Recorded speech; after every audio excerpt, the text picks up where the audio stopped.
Everyone, welcome to my third Patreon topic video by Jak3. This will be a fun topic. Hopefully I can fill out the time for it. Kind of creative idea too. So his topic was about performance enhancing substances with shmups and also performance worsening substances with shmups, right? So basically he was asking me, do I think if you smoke a blunt before you play a shmup, or if you're, you drink a lot or those types of things, is that going to negatively influence your ability to play the game? Or is that going to kind of make you one with the game and kind of get into it, right? And maybe not as be as hung up on some of the worries and stresses that you have as a shmup player. And I actually think this kind of ties very interestingly into the video I did earlier about shmup mentality, right?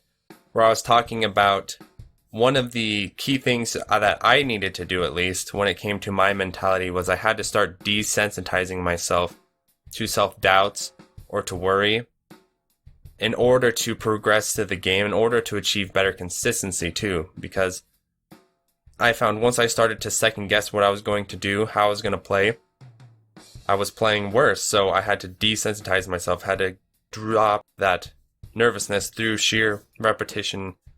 So what about some kind of shortcut, right? If holy crap.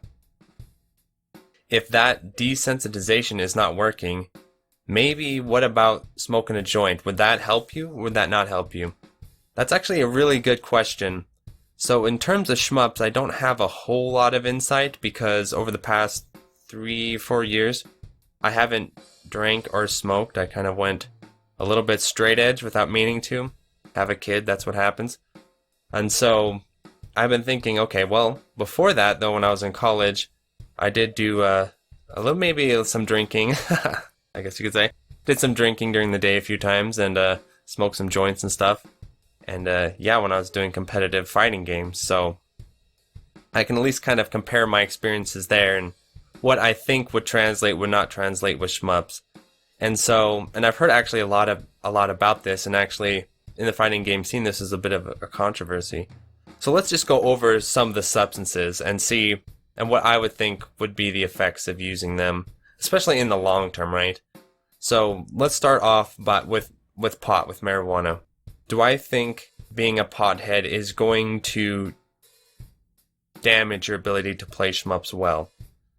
Actually, that's kind of a complicated question because not everyone reacts to marijuana pot the same way, right? Some people actually, I think, I don't know a lot of people who smoke pot, but I've known quite a few over my life, right? And the typical reaction is that you're relaxed, you're chilling, you're loving it, you're digging it. But there are some people, like yours truly, who have what's called an atypical reaction, where when I smoked pot, I was like hyped up. I was, in those smoke two joints commercials from the 1920s where people were going crazy and, that kind of thing. That was more my reaction. It hyped me up. It definitely did not calm me down. So I think you also have to keep that in mind. Not everyone's going to react to it the same way. However, I think one thing to keep in mind too is how often you smoke is going to affect your reactions. So there are many fighting game player friends that I know where they are habitual potheads. They smoke very often. My friend, every time we went over, I'm sure he was high every time we played. And for him, since he became so habitualized to it, I don't think it had a whole lot of influence on how he played or didn't play because it was so habitual. It wasn't greatly altering his status quo, right? His status quo was kind of slightly high at all times. Whether that's healthy or not healthy, you decide, but that was kind of his baseline. So whether he smoked or didn't smoke, it didn't really matter. It would be interesting if he stopped smoking for like 3 months and then went back to playing. Would he improve? Would he not improve? I'm not sure. But I think anything that's going to acutely change your status is a bit of a risk. So let's say you're going to AGDQ or you're going to play on Shmup Slam and you're going to do a live demonstration on Shmup Slam and you're nervous as hell. would taking some kind of drug help you or not help you? That's a great question. I honestly think that certain drugs would help you much more than others. So I don't know if maybe a little bit of smoking pot might calm your nerves a bit. Obviously, you don't want to smoke so much that your reaction times are too dull, right? There's going to be some patterns where you don't want that dulled reaction time because you're going to get a whip. So that you're going to have to put a very fine dosage there. Or if maybe, let's say you, wanted to take ADD medication or something like that. I know friends who have legitimate ADD, and I play fighting games with them and stuff. And I know when they're not on their medication, they struggle. They're having a hard time. They're having a hard time concentrating. They're having a hard time playing the game. Because of all the sheer neural stimulus going on, right? And they don't have their medication. It's just overwhelming. They can't focus in. They can't play. So in those cases, yeah, obviously, that medication is going to greatly help you.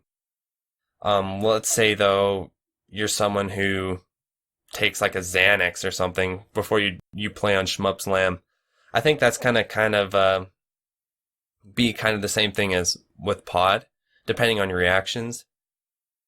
You take too much, your dose is too high, and you're going to be dulled to the point where you're not going to be able to perform in the moment with your reaction times. Your hands might actually be a little numb or something when you're playing.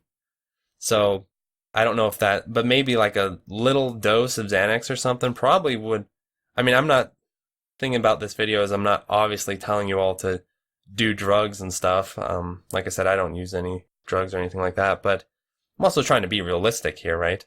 So realistically speaking, it probably would help some people, especially if some people struggle with anxiety and nerves and they're freaking out and they're like, holy fuck, I'm about to be live on the internet. Yeah, maybe a little bit of Xanax would help in that situation.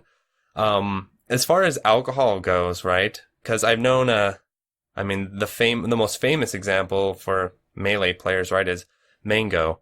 The dude's, I feel bad saying this, but the dude's obviously struggling with some alcohol issues. As a longtime fan, it's just hard not to notice. So,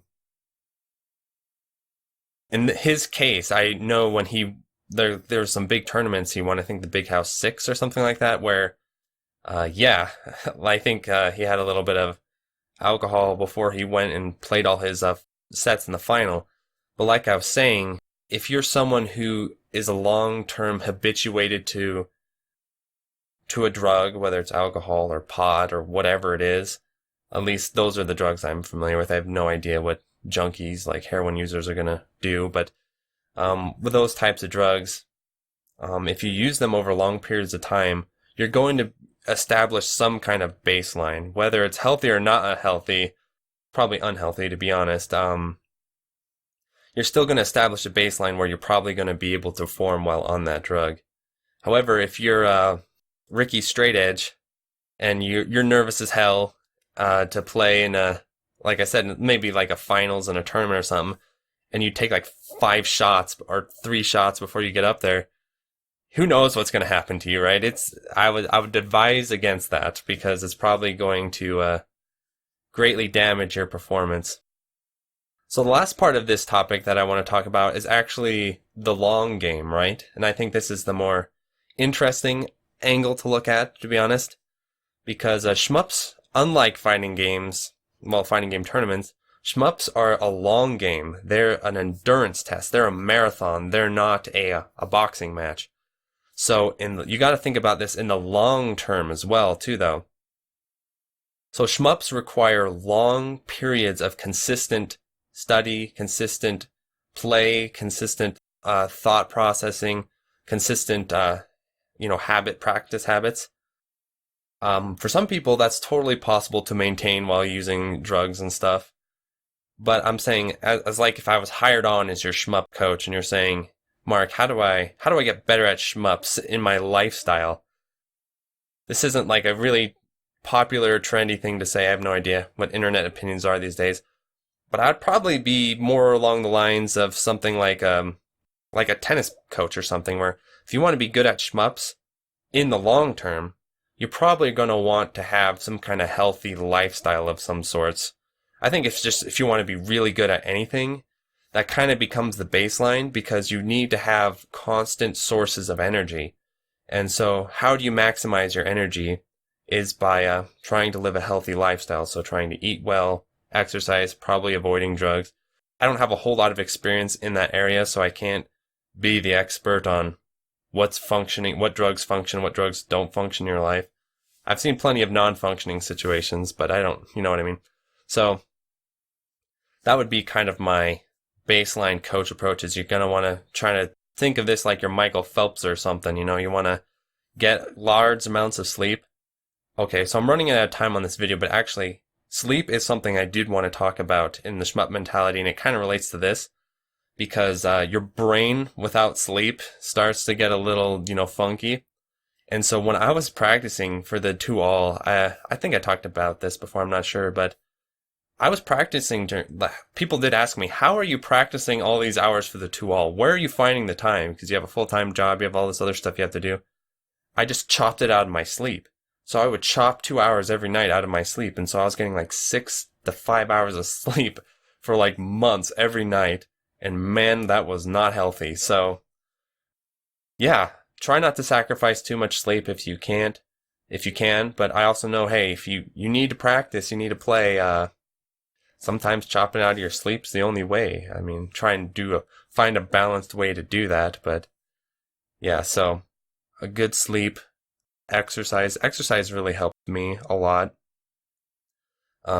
Because when you're grinding for hours on hours a day and you're just looking at this CRT or your monitor and it's just burning your eyes, and your brain's just like, you feel like you're in this vortex of looping levels over and over. Like, I've literally fallen asleep at the arcade stick like 4 or 5 times while practicing for Donut Project. I think on stream I did it once, but it was back when no one watched my streams. I was just like, fell asleep and my screen's just sleeping. So anyway, thanks for watching. My video went crazy because I pissed off my green screen. So yeah, shout outs to my viewers and Patreons. So these are my Shmup Illuminati: Dingo, Kiwi, Jak3, the man of the video, K, Maz, Ry4n, Himalhiba, and Young Money Sweet. So thanks for watching.